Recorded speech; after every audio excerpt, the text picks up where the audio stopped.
8 hours flight just to come here, just to have a big honor to speak about the best practice. I'm here to give you very simple and very easy the example, because we heard about a lot of things around the VUCA and also very complexity and a lot of things around the changes.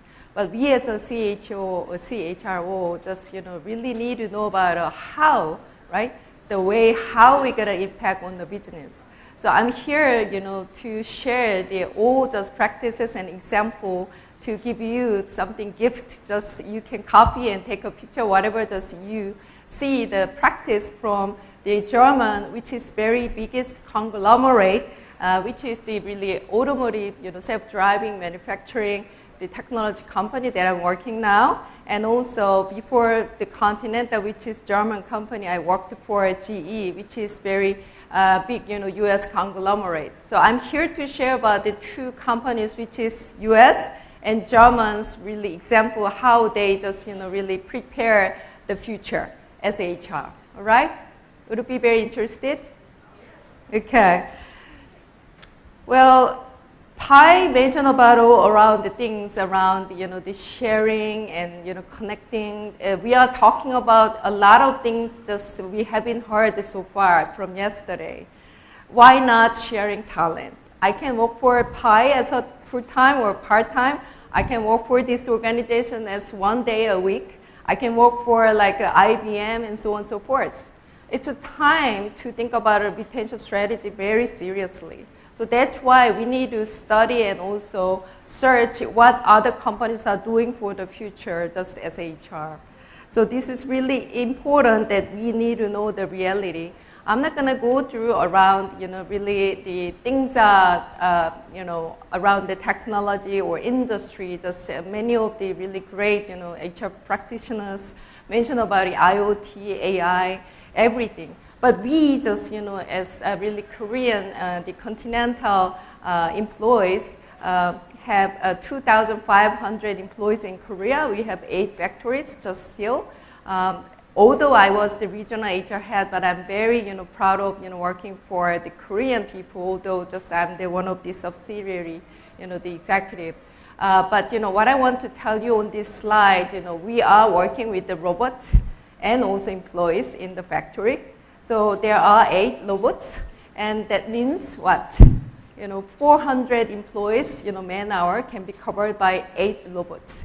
And also the other 2,500 employees also working with us just around making the car and making the like a self-driving car that you are so passionate, right? As R&D engineers.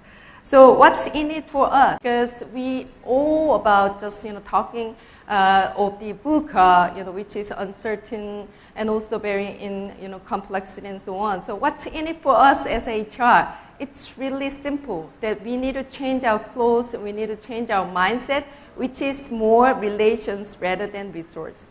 We sometimes really easily call ourselves as a name HR, which is human resources. But you shift your shoes that you just as an employee, you just are called as a human resources versus human relations. So we don't see the people as a resource anymore. We need to shift ourselves just from the root, of the name that we are called. So that's why some people just call like a human capital or human, revitalization, human result something, right? So my point is that on this slide, you take your name card and then see your HR stands for what? Whoever just got my name card, HR engraved human relations. So that's the first way that you can benchmark to see you really are accommodate to the future strategy as HR. And second, there are a lot of great just, the professional, professors and a lot of speakers here and yesterday. And also we see, those 2 gentlemen are very group from us, right? But one gentleman really talked about a leadership pipeline for long times.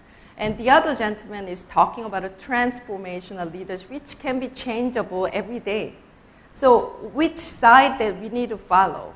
There is no answer. It's very changeable, but we need to be very clear to select and choice to be in line to future strategy.